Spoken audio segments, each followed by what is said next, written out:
भीमाबाई होलकर अमर रहे, भीमाबाई होलकर अमर रहे, भीमाबाई होलकर अमर रहे, तेजा रामास्वामी नायकर अमर रहे। एक बहुत ही सौभाग्यशाली अपने आप को मानती हूँ जो ऐसे महान वीरांगनाओं के वंश में मैंने जन्म लिया है। समाज ही आसमान में उड़ने के लिए पर देता है और समाज ही ऊपर से गिरने का डर देता है। मैं अपने आप को बहुत सौभाग्यशाली मानती हूँ। मेरे समाज ने मुझे बहुत सम्मान, प्यार, आशीर्वाद दिया। शुरुआत बच्चा अपने घर से करता है और कामयाबी केवल एक समाज से नहीं मिलती, सर्व समाज को जोड़ने से मिलती है। और मैं बहुत बहुत आभार व्यक्त करती हूँ आचार्य भोजराज सिंह जी का, धनगर जी का, जिन्होंने ऐसा गुलदस्ता सजाया है जिसमें सर्व समाज के सम्मानित महान भाव को एकत्रित करके उन्होंने बहुत बड़ा काम किया है। मैं बड़े धैर्य से उनके हर शब्द को सुन रही थी, बड़ी प्रेरणा मिल रही थी और बड़े अपने आप को गौरवान्वित महसूस कर रही थी कि हमारे पिछड़े समाज में भी एक से एक महान और समाज सुधारक हुए हैं और आज भी मौजूद हैं। इनसे ही हमारे आने वाली पीढ़ियों, हमारे भविष्य को एक नई दिशा मिलेगी। साथियों, ये हमने जान लिया कि जात से काम चलेगा नहीं, जमात बनानी पड़ेगी, अपने समान विचारधारा के लोगों को जोड़ना पड़ेगा। ये सब समान विचारधारा के लोग जुड़े हुए हैं और मूल बात यह है कि जिस संविधान की वजह से आज हम यहाँ पर एकत्रित हुए, ये आलीशान हमें हॉल मिला है, ये समाज का ही है। और मैं समझता हूँ अच्छे अच्छे सिल्क के कपड़े पहन करके जो बैठे हैं, ये सिर्फ संविधान की बदौलत है, बाबा साहब की बदौलत है। तो संविधान को बचाने के लिए ये सारे लोग एकजुट हैं। इनका कहना ये है, इन सब लोगों का कहना ये है कि शर्म की बात ये है कि इस देश, इस जिले में अगर जाति की बात की जाए, उनकी गिनती की बात की जाए, तो यहाँ पर जाट और जाटव के टक्कर पर हमारी कौम है। लेकिन मुझे बड़ा दुख होता है कि ये लोग अपने में किसी को समाहित नहीं कर पाते। तो आज जैसा कि हमारे साथी राजन जी कह रहे थे कि कुछ कमी रह गई, कुछ योजना आपकी अधूरी रह गई। तो साथियों, मैं बता दूं कि क्योंकि ये जो पेरियार जी हैं, इनको अच्छा नहीं झेल पाता। मायावती ने और काशीराज ने पेरियार के बारे में बात की थी, वो तस्वीर नहीं लगा पाए, मूर्ति नहीं लगा पाए लखनऊ में। तो ऐसे ही इस पेरियार के नाम पर कितने लोग आएंगे, राजन जी ये आप जान लें, कितने लोग आए ये काफी है।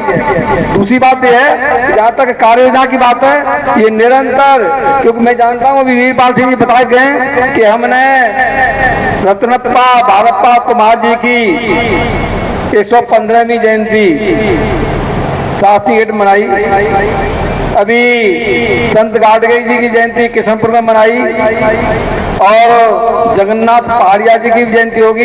यानी ये विभिन्न जो महापुरुष पैदा हुए हम, इनके विचारों को आत्मसात करने का हमारा पूरा प्लान है और हम ऐसा भाईचारा बनाएंगे, ऐसा हमारा प्लान है, ऐसा भाईचारा बनेगा कि वो कांटे से नहीं कटेगा। हमें आज इस कार्यक्रम को मनाने की आवश्यकता क्यों पड़ी है?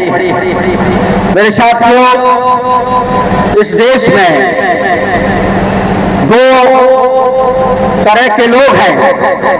एक तरफ वो लोग हैं जो पीटने और लूटने वाले लोग हैं और एक तरफ वो लोग हैं जो पिटने वाले और लूटने वाले लोग हैं। तो मेरे साथियों, हम यहाँ पर बैठे हैं तो हमारे चेहरे, हमारे हाव भाव ये बता रहे हैं कि हम लुटे पिटे लोग हैं। मेरे साथियों, इस देश में हमारे साथ में लंबे समय से छल और फरेब होता चला आया है। मेरे साथियों, उसी कड़ी में हम इस देश के शासक हुआ करते थे, लेकिन शासक से गुलाम की तरफ हम बना दिया गया, हमें गुलाम और लाचार बना दिया गया। मेरे साथियों, जब ये हमारे महापुरुष हमारे क्रोधा रामास्वामी नायकर जी को ये बात पता चली तो उन्होंने संघर्ष करने का काम किया और इस देश में क्रांति खड़ी करने का काम किया। ऐसे महापुरुष के का जन्मदिन मनाने के लिए हम यहाँ इकट्ठा हुए हैं। मेरे साथियों, क्योंकि किसी महापुरुष ने कहा है कि जिस समाज को लंबे समय तक गुलाम और लाचार बनाना है, उस समाज का उससे इतिहास दूर कर दो, वो समाज ऑटोमेटिक गुलाम और लाचार बन जाएगा, जिंदा ही मुर्दे की तरह से काम करना शुरू करेगा। तो मेरे साथियों, यही हमारे साथ एक देश के अंदर हुआ है और हमें 6743 जातियों में बांट करके हमारे साथ छल और फरेब करने का काम इस देश में किया गया। उसके खिलाफ मेरे साथियों तमाम उन्होंने लेख लिखे। अभी हमारे भाई जिक्र कर रहे थे सच्ची रामायण के बारे में। मेरे साथियों, हमसे उस सच्ची रामायण को हटा करके डुप्लीकेट रामायण, नकली रामायण हमारे बीच में पेश करने का काम इस देश में उन चालाक किस्म के लोगों ने, जो लूटने पीटने वाले लोग थे, उन्होंने फर्जी इतिहास हमारे भेजने का काम किया। मेरे साथियों, लेकिन मेरे साथियों, हमारे महापुरुषों ने डट करके संघर्ष करने का काम किया। मेरे साथियों, तमाम हमारे ऐसे महापुरुष हुए हैं, चाहे छत्रपति साहू जी महाराज हो, चाहे रामास्वामी नायकर जी हो, चाहे हमारी जो स्वतंत्रता सेनानी भीमाबाई होलकर हो, चाहे रत्नप्पा कुमार हो, चाहे मेरे साथियों तमाम ऐसे मैं नाम लूंगा, उनकी अनगिनत गिनती है। मेरे साथियों, सबने संघर्ष करने का काम किया। लेकिन मेरे साथियों, वो दिन बहुत ऐतिहासिक दिन है जिस दिन इस देश का संविधान दिया गया। मेरे साथियों, सही मायने में अगर इन 6743 जातियों का कोई भी धार्मिक ग्रंथ है तो वो डॉक्टर बी आर अम्बेडकर के द्वारा लिखा हुआ संविधान है। और जिस दिन ये संविधान लिख दिया गया, जिस दिन संविधान इस देश को समर्पित कर दिया गया, मेरे साथियों उस दिन हम 6743 जातियां खत्म हो गई थी। लेकिन मेरे साथियों, जो मनवादी मानसिकता के लोग थे, जो हमारे बेटों को IAS बनता हुआ देखना नहीं चाहते थे, जो लोग हमें MLA MP बनता हुआ देखना नहीं चाहते थे, जो लोग हमें जीवन के हर पहलू में आगे बढ़ते हुए रोकना चाहते थे, ऐसे लोगों ने चालाकी के साथ में और इस संविधान से खिलवाड़ करने का काम किया है। मेरे साथियों, हमें समझना होगा, हमें सोचना होगा, हमें विचार करना होगा कि मेरे साथियों, प्रजापति कुमार समाज की जो समस्या है, जो बीमारी है, वही तो मेरे साथियों धनगर समाज की भी बीमारी है। मेरे साथियों, जो धनगर समाज की बीमारी है, वही तो बच्चर समाज की बीमारी है। मेरे साथियों, 6743 जातियों में बटे हुए लोगों की एक ही बीमारी है। मेरे साथियों, जब एक ही बीमारी है तो इसका इलाज भी एक ही है और ये मौसम है अगर कोई तो इस देश का संविधान है। मेरे साथियों, मुझे सोच करके जब मैं चिंतन मंथन करता हूँ, मेरे साथियों मुझे महसूस होता है, मेरे साथियों धनगर समाज कितने लंबे समय से लड़ाई लड़ने का काम कर रहा है। मेरे साथियों, और कोई लड़ाई ऐसी नहीं जो मानी न जा सकती हो। मेरे साथियों, धनगर समाज को अनुसूचित जाति का दर्जा जिस दिन इस देश को संविधान दिया गया, उसी दिन संविधान में दे दिया गया। लेकिन मेरे साथियों, आज तक धनगर समाज को अनुसूचित जाति का प्रमाण पत्र नहीं दिया जा रहा है। मेरे साथियों, लेकिन अभी जिक्र कर रहे थे EWS का सुदामा आरक्षण का। मेरे साथियों, लेकिन मेरे साथियों, घंटों में इस देश में एक जाति विशेष के लोगों को संविधान में परिवर्तन करते हुए और देने का काम कर दिया गया।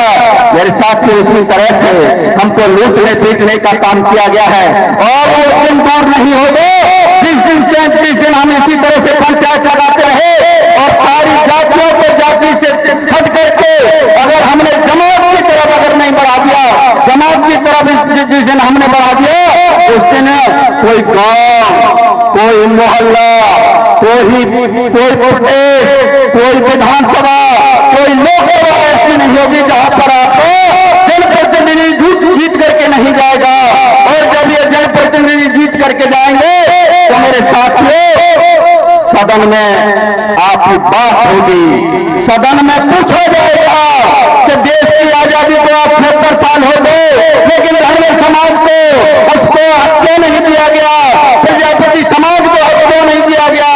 मेरे साथियों इसी तरह से 6743 जातियों की बात उस सदन में गूंजेगी जहां पर हमारे भविष्य का निर्णय होता है, जहां तय होता है कि आने वाले समय में बघेल समाज, प्रजापति समाज, कश्यप समाज, सैनी समाज, समाज के बेटे का भविष्य क्या होगा। मेरे साथियों हमारे ISP बनेंगे, हमारे PCSP बनेंगे मेरे साथियों, और हमारे MLA और MP भी बनेंगे। आज एक टिकट के लिए हमारा बघेल समाज हाथ फैलाता या नहीं फैलाता कि हमें टिकट मिल जाए, और टिकट मिलने के बाद में क्या काम करता है, अगर जीत के भी जाता है तो बघेल समाज, धनगर समाज पिछता है, और वो जो हमेशा से पीछे चले आए वो आज भी पीछते हैं, लेकिन हमारा जनप्रतिनिधि उसके खिलाफ आवाज नहीं उठा पाता है। बताओ हमारी बहन बेटियों की इज्जत मुक्ति रहती है, लेकिन हमारा जनप्रतिनिधि हमारी बात को सदन में नहीं उठा पाता है। इसलिए जो मेरे साथियों वो रहमो करम पे पल रहा है। इसलिए मैं आपसे अनुरोध करता हूं, आपसे निवेदन करता हूं, आपसे अनुरोध करता हूं, अब आप तय कर लो मेरे साथियों कि हम वोट डालने के लिए जाएंगे तो हमें ऐसा जनप्रतिनिधि चुनना है जो हमारी बात को आगे बढ़ाए, जो हमारी बहन बेटियों की सुरक्षा की बात करे और आगे बढ़ाने की बात करे, हमारे अधिकार की बात करे। मेरे साथियों बाकी वक्ताओं को बाकी समय देते हुए अपनी वाणी को विराम देता हूं।